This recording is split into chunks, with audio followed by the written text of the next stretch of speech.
Hi hello welcome to Blasters arena. Kerala ബ്ലാസ്റ്റേഴ്സിൻ്റെ പരിശീലകനായ മിഖേൽ Stahre ഇനി ടീമിനോടൊപ്പം ഇല്ല. ക്ലബ്ബ് അദ്ദേഹത്തെയും അദ്ദേഹത്തിൻ്റെ പരിശീലക സംഘത്തെയും മോശം പ്രകടനത്തെ തുടർന്ന് പുറത്താക്കിയിട്ടുണ്ട്. അദ്ദേഹം നാട്ടിലേക്ക് മടങ്ങാൻ വേണ്ടി ഒരല്പം മുമ്പ് കൊച്ചി എയർപോർട്ടിലെത്തിയിരുന്നു. മാധ്യമങ്ങളോട് ഒരുപാട് കാര്യങ്ങളെക്കുറിച്ച് സംസാരിക്കുന്ന വേളയിൽ കേരള ബ്ലാസ്റ്റേഴ്സിൻ്റെ സ്പോർട്ടിംഗ് ഡയറക്ടറായ കരോലിസ് സ്കിൻകിസിനെ കുറിച്ചും സംസാരിച്ചിട്ടുണ്ട്. ക്ലബിനെ മുന്നോട്ട് കൊണ്ടുപോകാൻ പറ്റിയ ഒരാളാണ് സ്കിൻകിസ് എന്നും തനിക്ക് അദ്ദേഹത്തിൽ വലിയ വിശ്വാസമുണ്ട് എന്നുമാണ് ഇപ്പോൾ സ്റ്റാറെ പറഞ്ഞിട്ടുള്ളത്. സ്റ്റാറയെ കണ്ടെത്തിയത് ഈ ഒരു സ്പോർട്ടിംഗ് ഡയറക്ടർ ആയിരുന്നു. അദ്ദേഹമായിരുന്നു സ്റ്റാറയെ ക്ലബിലേക്ക് കൊണ്ടുവന്നിരുന്നത്. ഏതായാലും സ്കിൻകിസിനെ കുറിച്ച് സ്റ്റാറെ പറഞ്ഞ വാക്കുകൾ ഇങ്ങനെയാണ്: ഇവിടുത്തെ സ്പോർട്ടിംഗ് ഡയറക്ടർ വളരെ മികച്ച ഒരു വ്യക്തിയാണ്. വളരെയധികം ഹമ്പിൾ ആയിട്ടുള്ള ഒരാളാണ് അദ്ദേഹം. മാത്രമല്ല ഒരു ലീഡർ കൂടിയാണ്. മാർക്കറ്റിൽ നല്ല കൺട്രോൾ അദ്ദേഹത്തിനുണ്ട്.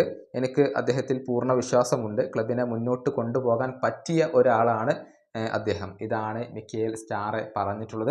എന്നാൽ ഈ സ്പോർട്ടിംഗ് ഡയറക്ടറെ കുറിച്ച് ഒരുപാട് റൂമറുകൾ ഇപ്പോൾ പ്രചരിക്കുന്നുണ്ട്. അദ്ദേഹത്തിനും തൻ്റെ സ്ഥാനം നഷ്ടമാകും എന്നാണ് റിപ്പോർട്ടുകൾ. IFT ന്യൂസ് മീഡിയ ഇത് പുറത്തു വിട്ടിരുന്നു. അതായത് ഈ സീസണിന് ശേഷം കരോലിസ് സ്കിൻകിസും ക്ലബ്ബ് വിട്ടേക്കും എന്നാണ് ഇപ്പോൾ സജീവമായി കൊണ്ട് പ്രചരിക്കുന്ന റൂമറുകൾ.